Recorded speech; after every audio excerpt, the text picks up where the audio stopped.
Jalanan yen tekane urung teko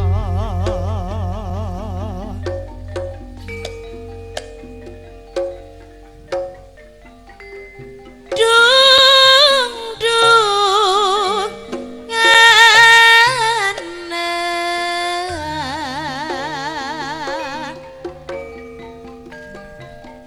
tidur ngene bulan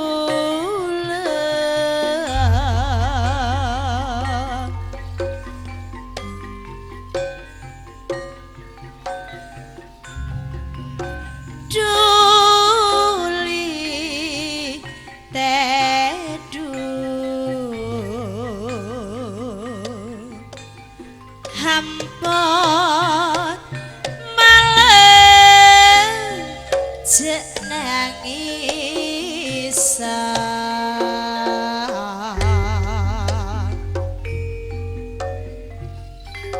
Nuwun dumateng Bapak Ibu undangan ingkang dahat kinurmatan saha sutresna budaya ingkang satuhu kawula tresnani. Saderengipun kula nyuwun seagunging samudra pangaksami. Dening menapa ing mriki kita atas nami pramugari kumawantun ngusik kamardikan panjenengan ingkang tasih sami sareng-sareng amirsani tari ngrema. Nanging kekajengan kita mboten dadosaken cuwaning penggalih para pamirsa mboten anamung kula sakadang badhe nderek-nderek mahargya napa ingkang dados gatinipun Bapak Santosa Dalai Bumin ugi Bapak Dasuki Dalai Burumane sakeluarga. Ing mriki kita atas nami pramugari Kidul Wibisana ingkang dipun dampingi Abah Wandi saking Solokerto ugi Cak Hari saking Kitha Malang ateges sedaya pramugari kula wau pinangka wakil saking tuan rumah mila angka sepisan kula ngaturaken sugeng rawuh sak rawuh panjenengan lan matur sembah nuwun sanget dene menapa panjenengan ing siang menika sampun kasduing manah kersa angrawuhi undanganipun Bapak Santosa Dalaibu ugi Bapak Dasuki Dalaibu. Mugi dadosaken kawuningan pilih ing siang menika Bapak Santosa ugi Ibu Min Bapak Dasuki Dalaibu Rumani mengkuwigati saperlu netepi darmaning sepuh kepareng wisudan dewasa utawi nyelamaken putra kinasih ingkang asma Adik Hosea Evin Mardianto. Mila rawuhipun Bapak Ibu undangan boten langkung panjenengan dipun sumuni tamping donga pangestu. Mugi wiwit purwa madya ngantos wusana anggenipun Bapak Santosa mengkuwigati tansah pinanggih rahayu wilujeng kalih saking sambikala. Sumrambahipun putra ingkang dipun selamaken mugi tembe tansah dados putra ingkang soleh, putra ingkang miguna menggaing nusa bangsa agami lan tiyang sepuh. Lan mbok pilih ing mriki kita atas nami tuan rumah. Mbok pilih wonten kekirangan anggenipun leladi, unjukan, dedaharan ugi caos panggenan ingkang kirang nuju prana mboten langkung kula nyuwun seagunging samudra pangaksami. Lan minggahipun para seniman seniwati mbok bilih mangke anggenipun atur panglipur dumateng panjenengan sami kirang nuju prana mboten langkung kula ugi nyuwun seagunging samudra pangaksami. Bapak Ibu undangan ingkang dahat kinurmatan mboten katanggen kawula matur kangge gancangaken wedal sampun ingkang angka sepisan. Saderengipun sampun kula aturaken dumateng para undangan ingkang sampai hadir. Sampun penghormatan kula aturaken dumateng Bapak ingkang menggugati. Bapak Santosa, Bapak Dasuki ugi dipun dampingi para pendampingipun Bapak Rantam saking Gading Kulon, Bapak Parnoto Gading Kulon, lajeng Bapak Sugianto Ganden saking Gading Kulon, Bapak Agus Gimo saking Gading Kulon, Bapak Priyanto saking Silorejo. Lajeng Bapak Sukaryadi Silorejo, Bapak Sugeng Silorejo, Bapak Hari Kurniadi saking Santrian Batu, lajeng Bapak Pangkat saking Gading Kulon dipun sarengi malih dening Bapak Bonari saking Gading Kulon. Dumateng Bapak ingkang mugi lan pendampingipun sedaya priyantun rolas kula suwun tindak pagelaran. Monggo mriki jae pongan nampi sampur alapenghor amatan ayo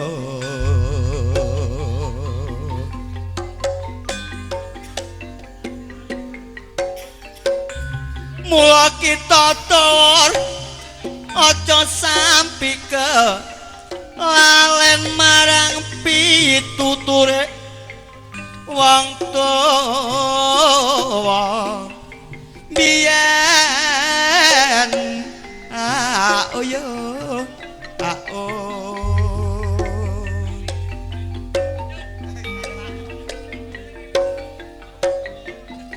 mula nyambut gawe aja sampi kong kiren mundak nimbulno rasa sentimen atimen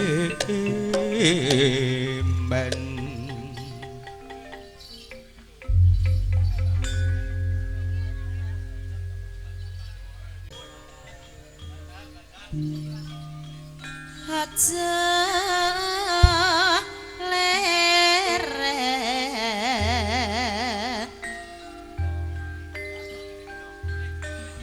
Jalaran yang tekan itu rong tako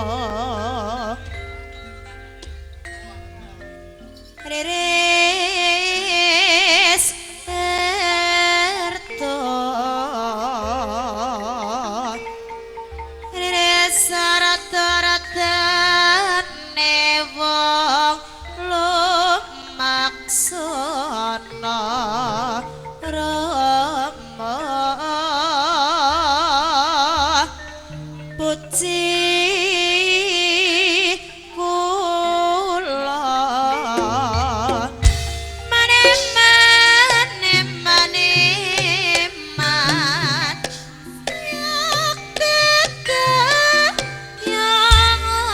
satu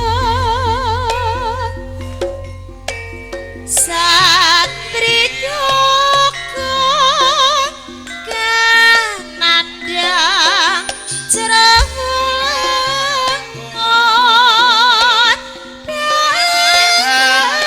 Raden Tengrio dewe bisa nglawan gerung anglas kakas darat titis sang Rama Patra gelo ingrat satriya Yogya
matur sembah nuwun atas penghormatan Bapak Santoso ugi pendamping-pendampingipun. Salajengipun lalu pagelaran niki sebuah bini sebuah saking gading nomor setunggal Pak Rahmat saking gading ingkang dipun dampingi Bapak Sarpani saking gading, Bapak Suroso saking Selorjo, Sojak Nurali saking Banjar Tengah, ugi dipun dampingi perangkat desa Gading Kulon, Bapak Kepala Desa, ugi mewakili Bapak Kasun saking Kerajaan, ugi Bapak Kasun saking Sempu, Bapak Bayan saking Sempu, ugi Bapak Bayan saking Kerajaan, ugi dipun dampingi Bapak Heri selaku mantan Kepala Desa, Bapak Jumaat, ugi Bapak Juri. Semoga biar disebut asmani katuran tindak datang pagelaran. Ugi dipun dampingi Bapak Raun saking Gading, ugi Cak Warsito ugi saking Gading. Semoga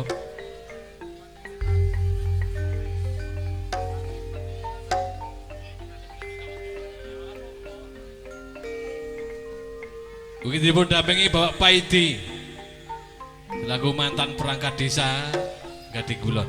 Semoga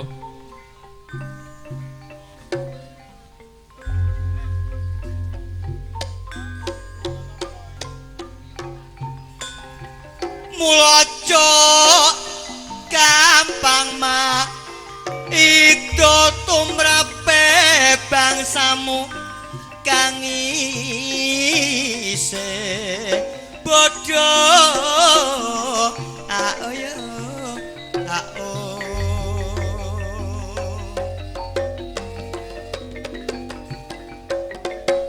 mula yen bisa cacak paring ngono pi conto manut aliran jaman sing kanggo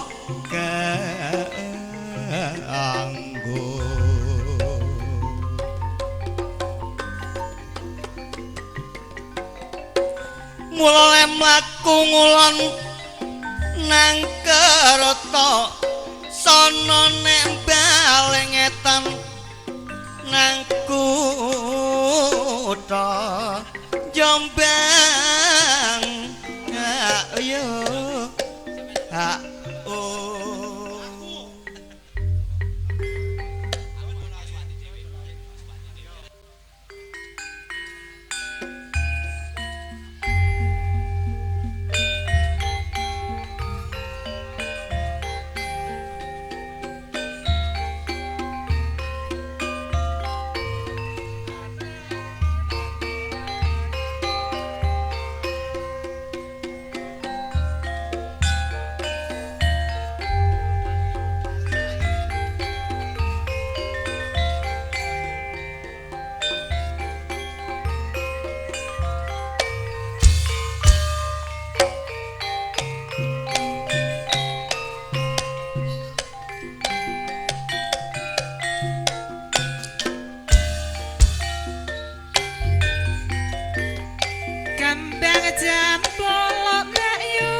endinge walu-walu tansah sigra kandhangane tansah ngaplak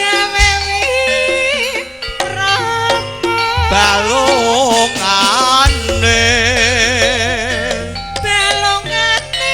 ririh rampak penabuhe ora kliru kabeh tumindakmu siji loro telu papat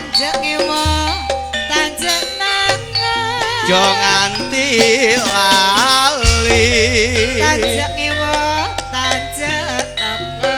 jo nganti lali Salambar godhonge karo katon sabar lan remo nyaramara manit dhewe gandes luwes sak solai gandes luwes sak solai cengkabrene maceng gosa opo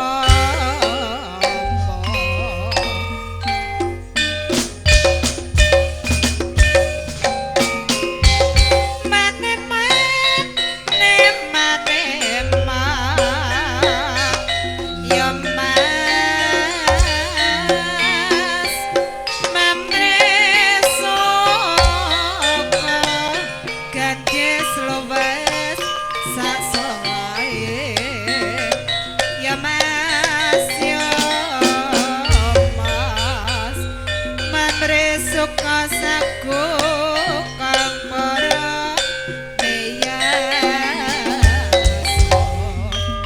Bayame kote-kote ayame te nojo nyande Rama ya Rama mane dewe ya Rama mane dewe ya mas meteng kelapa kang semono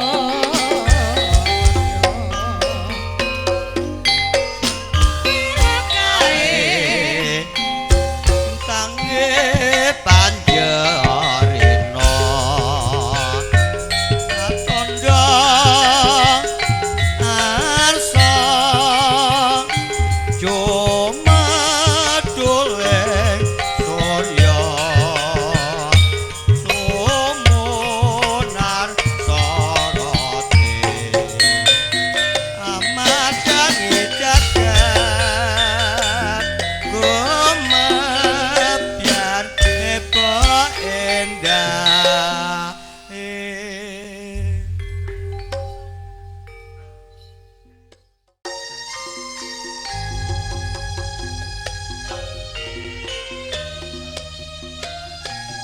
Rene Jawana sisasi repot. Oh, wonten dikasih pelaku. Dipun dampingi Pak Ji Onceng Codo. Sing duwe tanggal 31 bulanipun 8.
dasar sulistya ing warna uga kinasih kelo candra kirana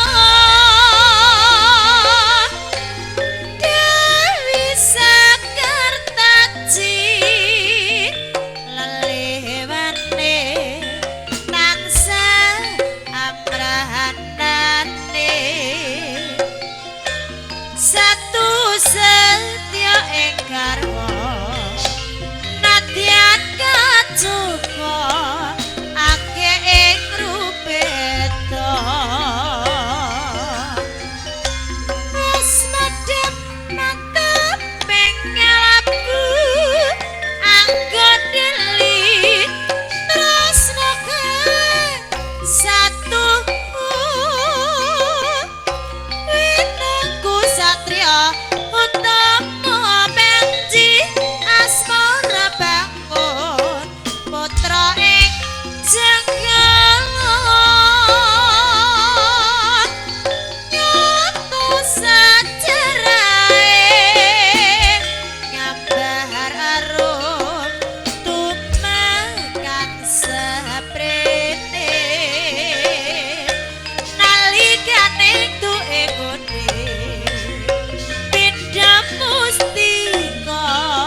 sayo sing roko katong raya nyambut gawe umbi dawa-dawa sing sayo sing roko jalak itu cucu bangsa baru ya ya ya ya jan gawuri nemacengko saumpama temo sekarane ayo bangona karane sing sayo sing rokok katong raya nyambut gawe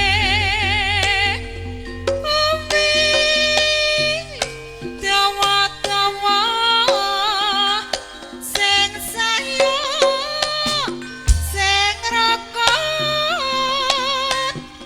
jalak putih cucu bangsa sisih ya ya ya ya ya mumpung enom nguti sarang nane praja bayame koneng-koneng ayo metino jonyande sing sayo sing rokot katong raya nyambut gawe malam minggu neng leseyan ambil kesan ronggo bareng sak koncoan layani jarene mangke anyaran warung bojo remang-remang pinggir dalan pesen koyo biasane ketandok susu anget-anget kuku masya pira rekane ketandok susu tetep tak tuku pesen koyo biasane ketandok susu anget-anget kuku masya pira rekane ketandok susu tetep tak tuku ketandok susu Oi, enak temen enak temenan. sing dodol ayu Oi, gawe layangan ketandok susu weh, seger seger rasane. ketandok susu Oi, neng sirahannya ketandok susu weh, enak temen enak temenan. dodol ayu gawe layangan Ketandok susu. Oi, seger rasane. ketandok susu Le, neng sirahannya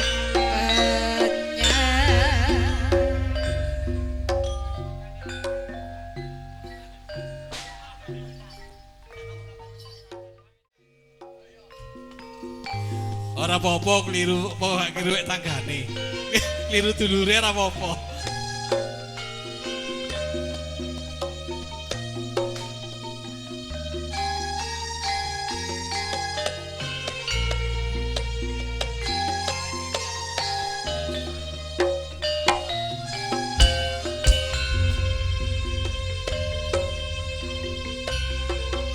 Iki diwonten Cak Suntoro saking Selorjo.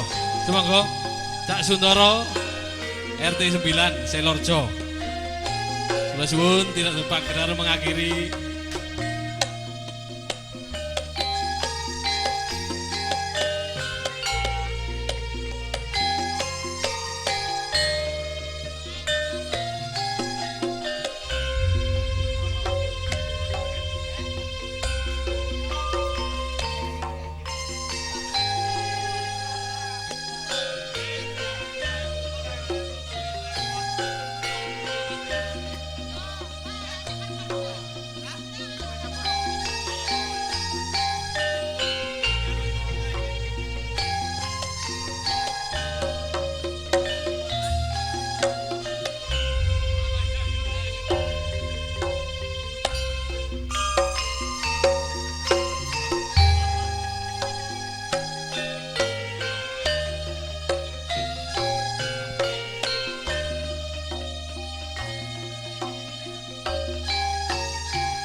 donge mekar kaya kembang menur elo ayu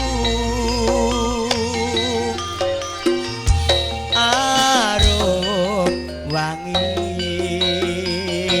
gugati ngalor ngidul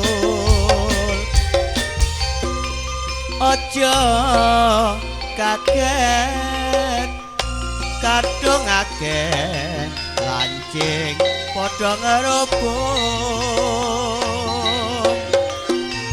ati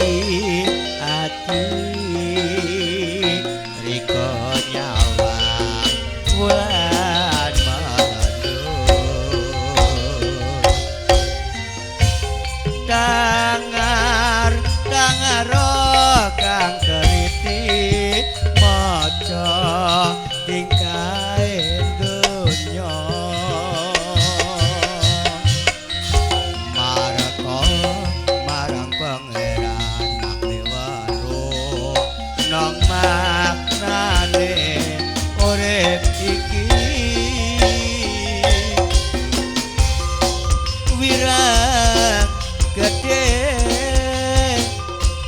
kadung sampe alun no tengah dalan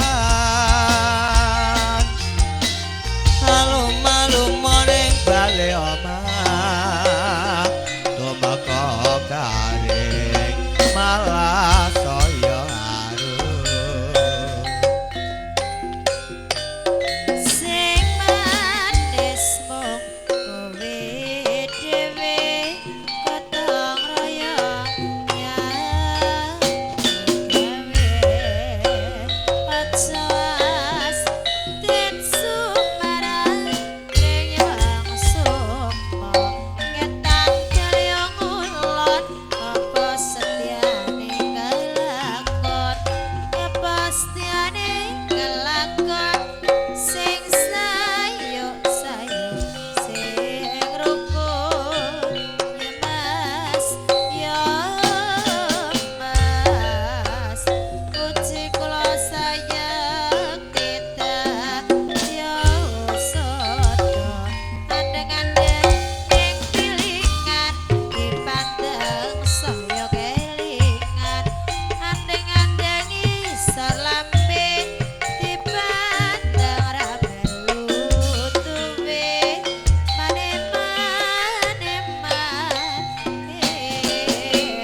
Matur nuwun Duman Bapak ingkang sampun tampil pagelaran mengakhiri sambur penghormatan ing taring rimo sonten menika.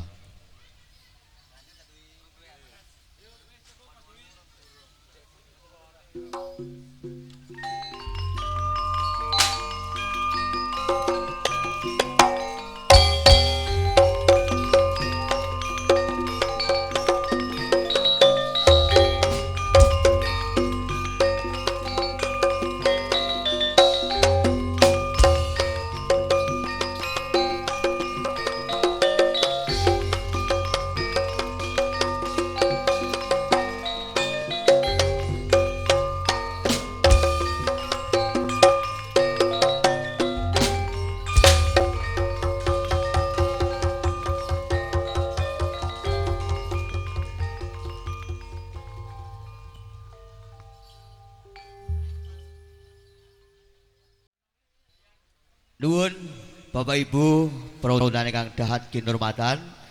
Tasarengan kebiaripun campur sari Saputri Budaya ingkang mijil saking Kitha Karangploso Kabupaten Malang ingkang dipun pangarsani dening Pak Ida Saputri. Tarik remo sampun paripurna katindakaken dening Ning Ririn sesarengan Ning Yayu mugi saged dadosaken panglipuripun penggalih. Lan saderengipun panjenengan nindakaken langen beksan tayub langkung rumiyin ing mriki kita atas nami pramugari badhe anggelar ibu-ibu waranggana Kitha Malang kanthi kairing gending jula-juli bedayan.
Ora biru ya ora lorek gelontong ngisore asem.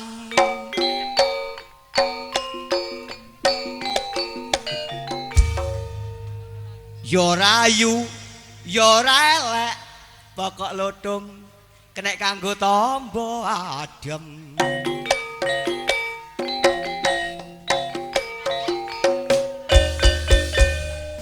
Jodoh ngono tak ibarateno pati.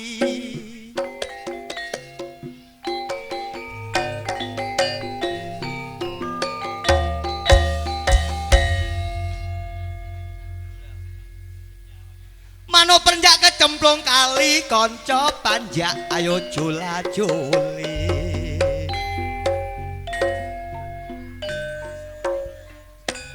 Niki kendeng jula ajole.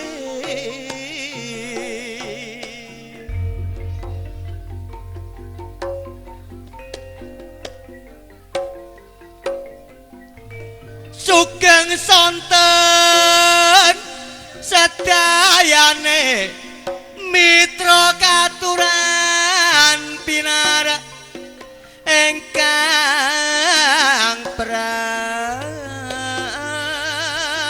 ayo ayo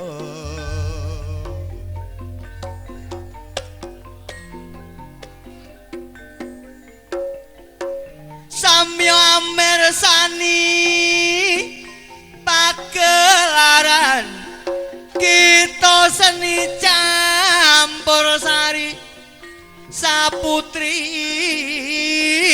ibu ada ayo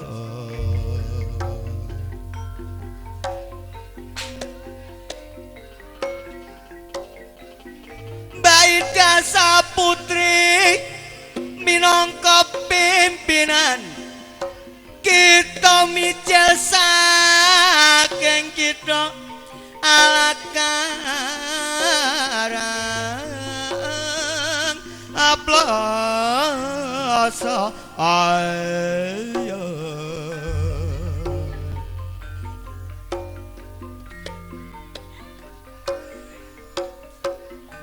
milatara panglipur dumateng sagung para mitra mugi saged dadosaken tentreming ana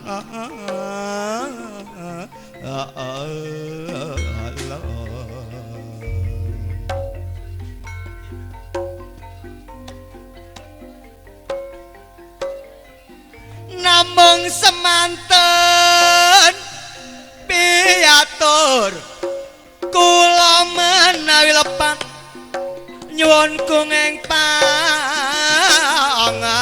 sama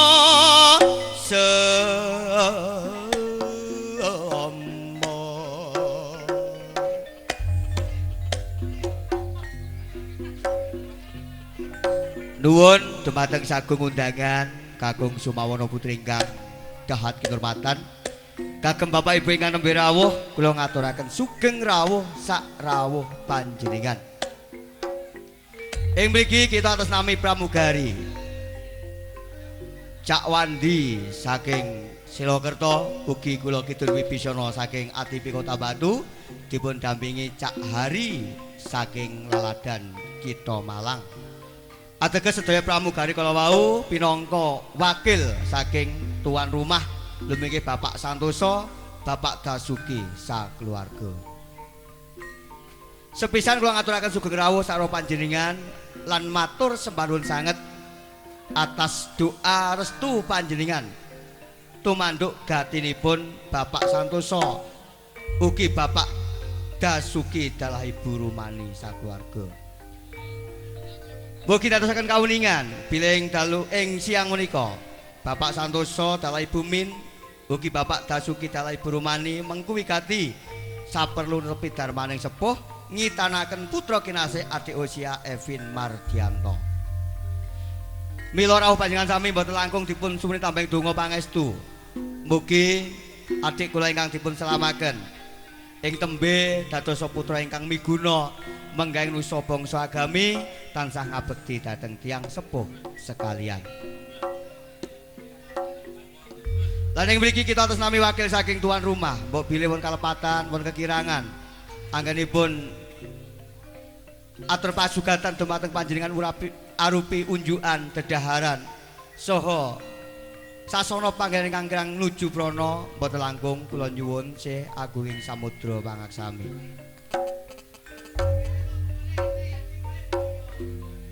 Lan ing siang ngantos dalu mangke hiburanipun tayub campur sari Saputri Budaya ingkang dipun padhekani dening Mbak Ida Saputri.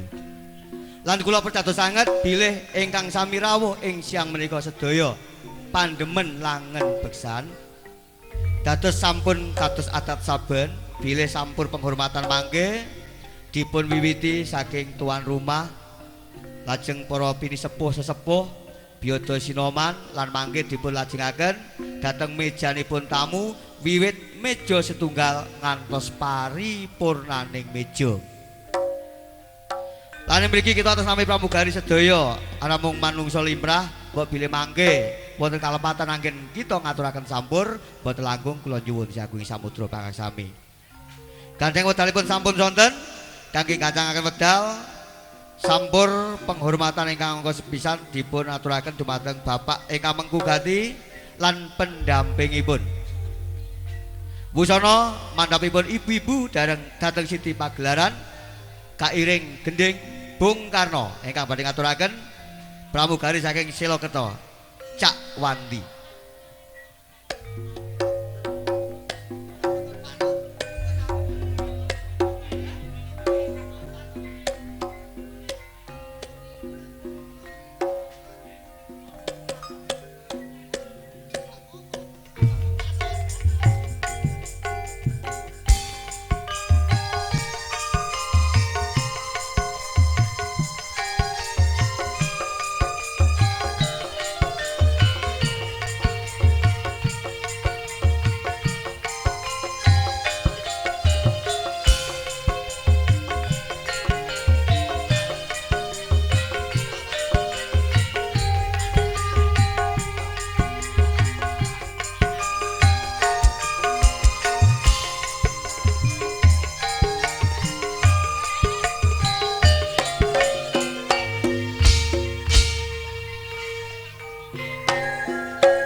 Dumateng Bapak ingkang kanggo kersa, Cak Santosa, kula aturi tindak dereng meja ingkang kosong rami sampur penghormatan.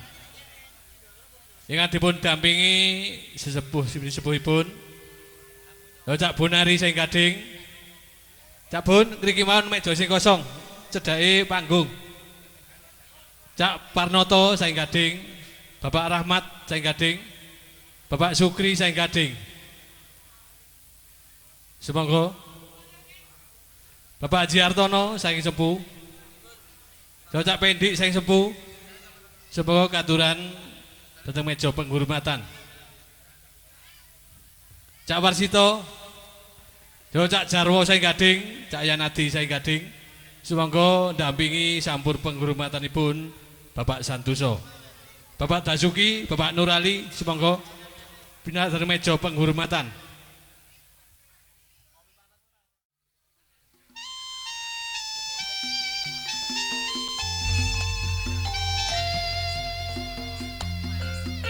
Monggo Bapak Dasuki, Cak Parnoto, Cak Jarwo sing gading, Cak Yanadi sing gading, monggo pindah dhateng meja penghormatanipun Bapak tuan rumah, Bapak Sugeng Selorjo.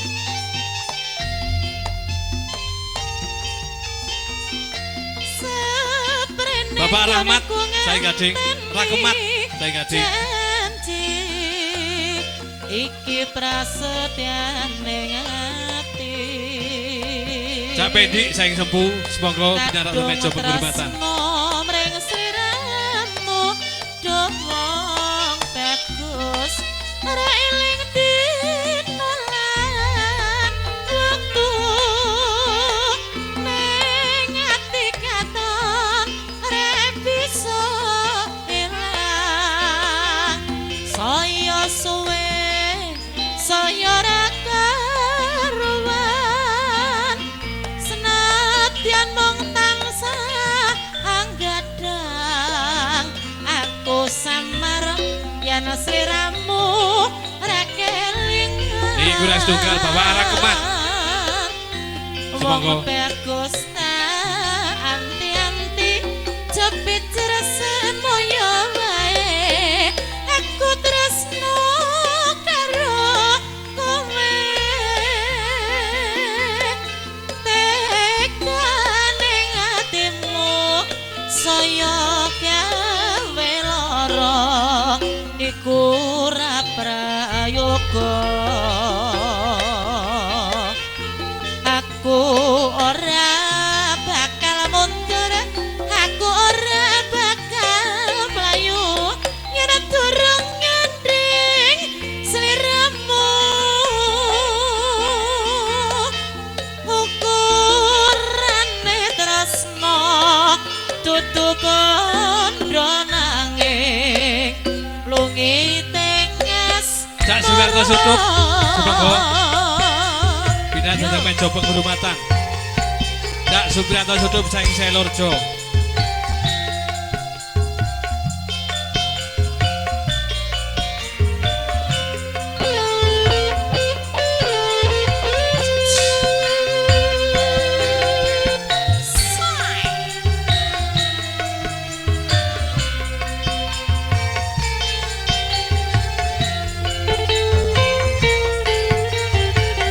Saprene nggonku ngenanteni janji iki prasetyan ning ati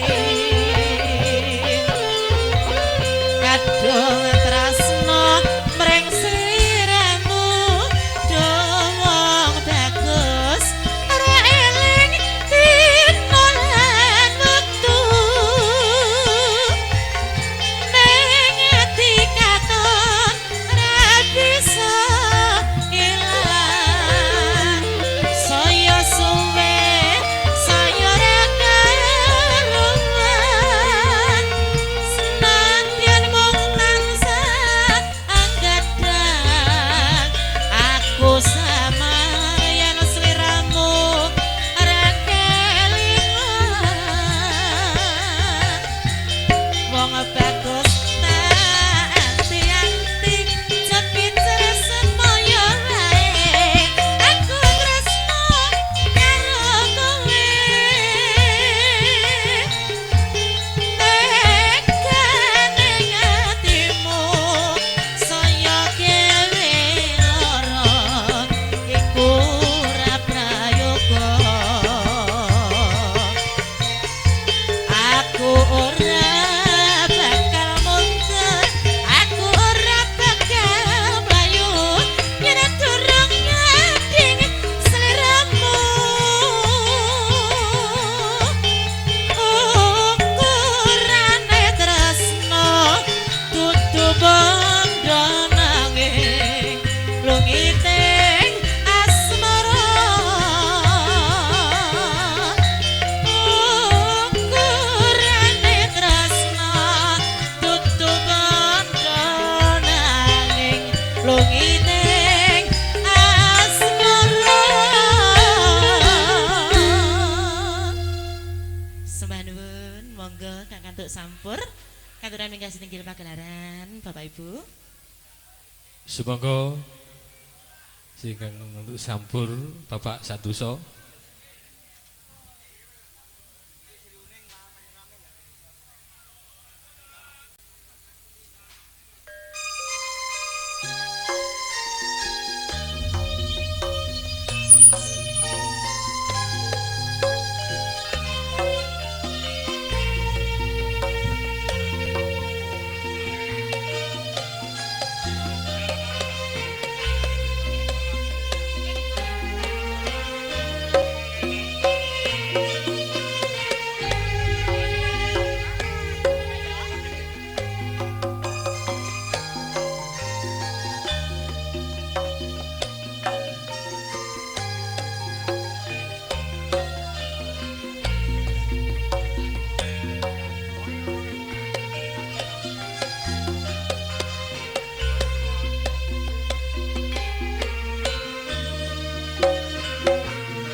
pancen rame muda-mudi kegocekan sakancane sing do pacaran kandengan tangan dek mesrae do malang kudane pancen rame alon-alon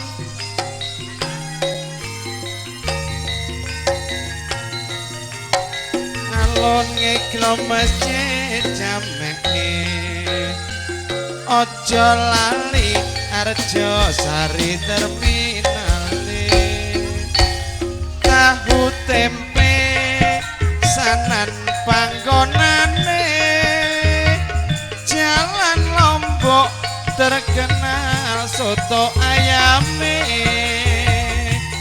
nyamiane krepek singkong cek nyamblange Aremania wis kondang sepak bolane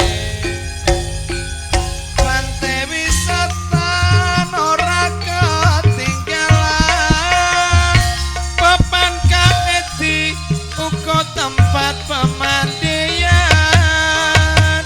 balik Kambang misuwur ning kutha Bantul sendang biru ning sumber mancing ojo kliru sangkoriti manggone Batu coba rondo ning pujon pancen ana bajul mati dik pancen dudut ati ojo bingung sampean kari pilih ngadi yen ra ngandel ceritaku iki buktekake kutha Malang pancen asri wis kondang kaluka kutha Malang iki yen tindak mriko kula jamin pengen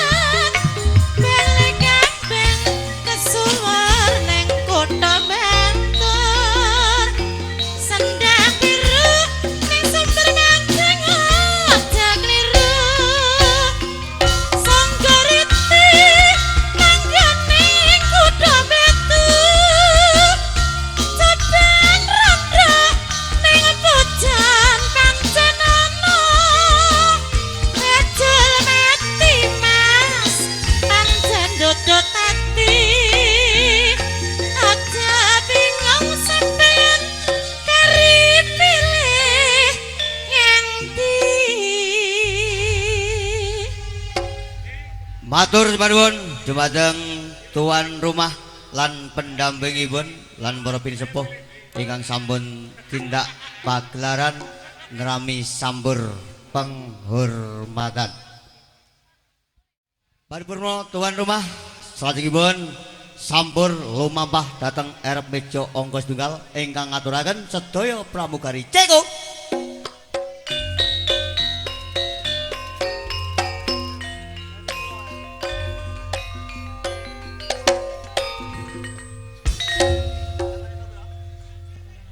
Selamat menikmati hidangan yang telah tersedia.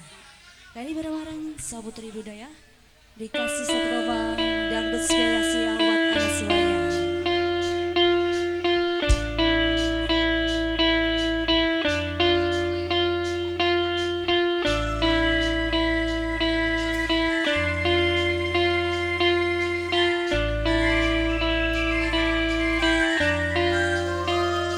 Cantik memang aku akui, usia muda pun dia miliki.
spesial sekali Sudah untuk yang terlantunkan ya? berbintang bintang ya.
Sutuk gladi yen sarep kemene pancen maling ning asile diwenehke fakir miskin aja ditiru iki sandiwara kuno ceritane ludruk ya sarep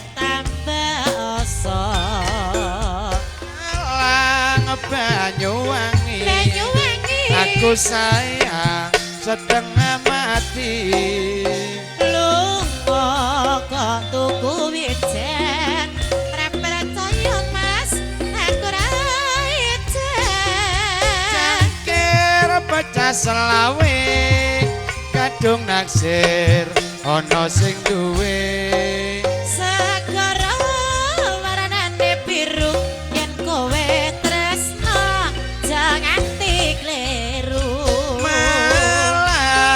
Surabaya kadung sayang kok ra rumangsa rujak berblondo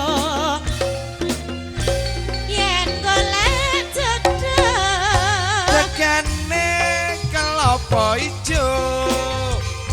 rene sing duwe bojo Rujak irisan tempe penak seduluran wae wong urip ning alam donya ora luput saka panggoda godha setan gawe nang riko yen dituruti mesti cilaka wong urip alam donya ora luput saka godha godha setan gawe nang riko yen dituruti mesti cilaka Malang Banyuwangi Banyuwangi aku sayang dek setengah mati lunga ke tuku wijen gak percaya mas aku ra ijen cengker pecah selawe kadung nasir ana ya sakara maranane biru yen kowe tresno jangan dikeliru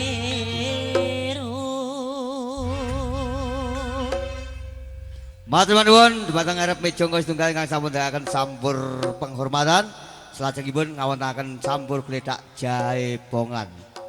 Kula Sunda Pagelaran Bapak Yasin Silorejo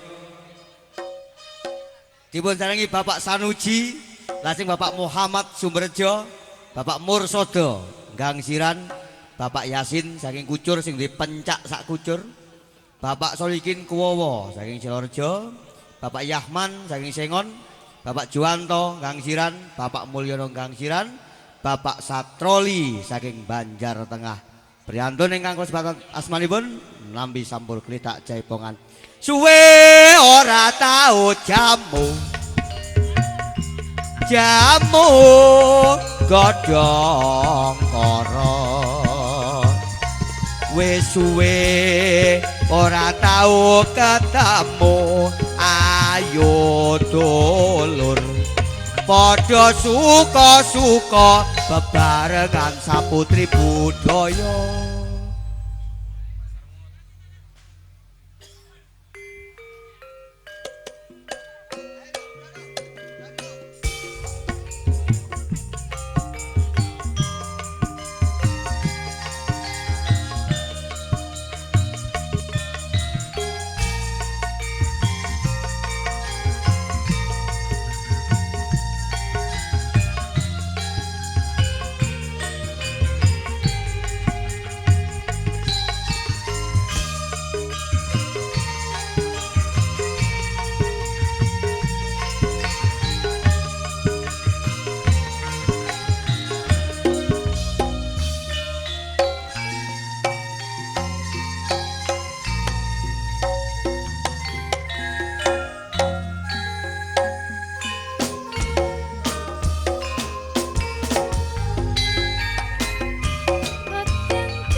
Ririn.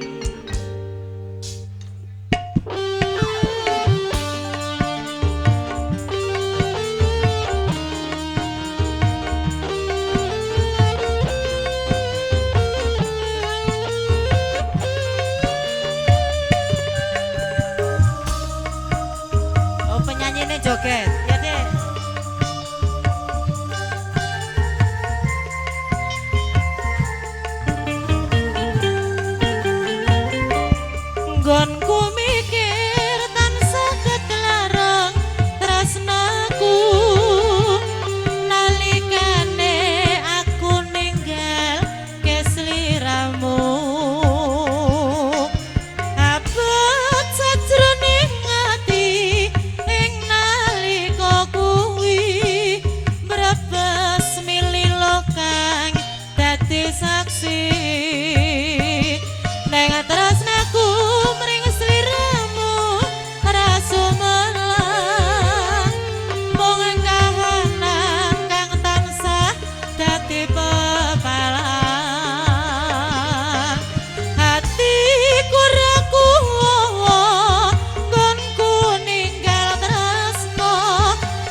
Ya tayub dhisik mawas diri mudune mawar merah.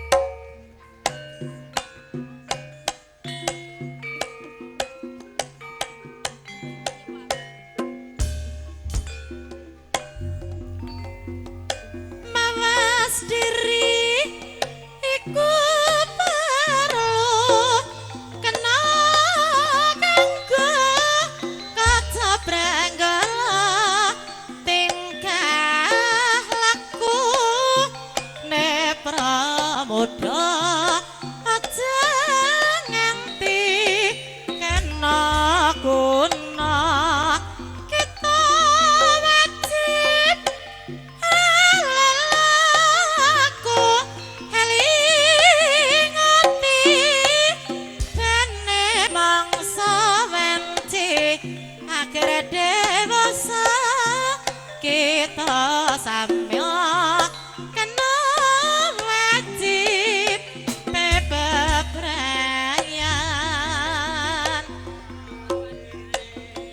iku perlu kena kanggo kaca brenggala tingkah laku ne pramuda aja nganti kana kuda kita wajib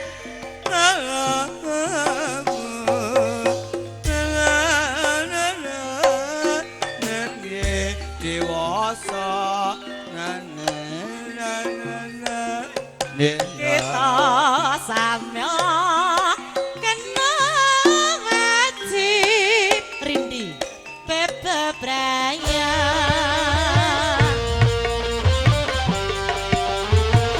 bareng Saputri Budaya Rindi Antika Novi Sekuntum mawar merah yang kau berikan kepadaku di malam itu,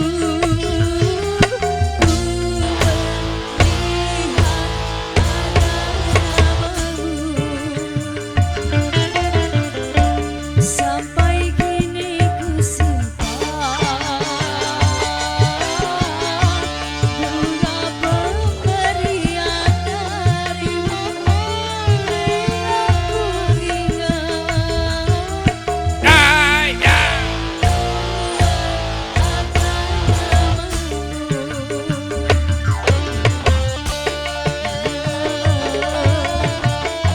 Asik!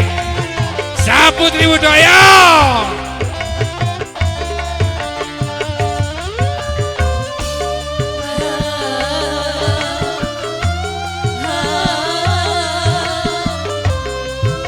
Arema. bunga mawar merah, satu tanda cinta yang berarti bahwa kau cinta padaku. Dengan senang hati ku terima cintamu, karena aku juga cinta kepadamu. Oh bahagia dua hati telah terpadu.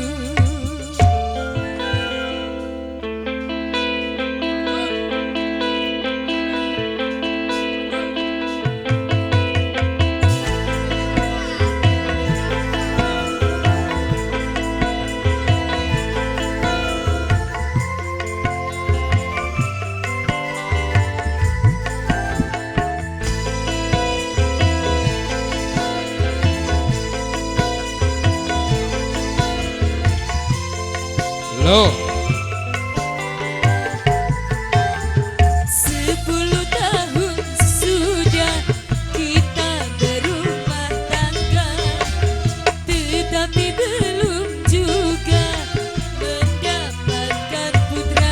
Jangan bersedih, jangan berduka, mohon padanya dalam berdoa. Sebagai seorang istri ku merasa sedih. Asik-asik. Ku takut dirimu kecewa padaku.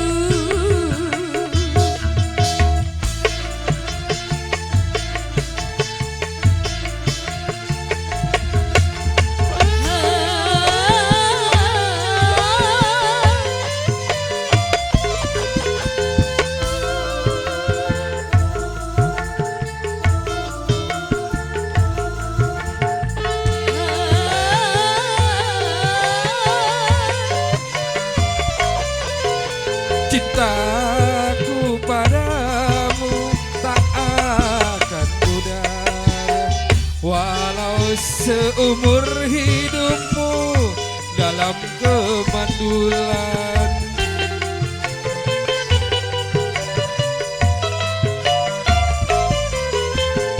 Sayangku padamu tak akan pudar, walau seumur hidupmu dalam kemandulan. Ku rasa tiada sempurna Arema! kebahagiaan kita tanpa adanya seorang putra belahan jiwa. 10 tahun sudah kita berumah tangga, Asik-asik. tetapi belum juga mendapatkan putra. Jangan bersedih, jangan berduka, mohon padanya dalam berdoa. Sebagai seorang istri ku merasa sedih. Ku takut dirimu kecewa padaku. Suwun. Matur nuwun dumateng RP Jo kali 3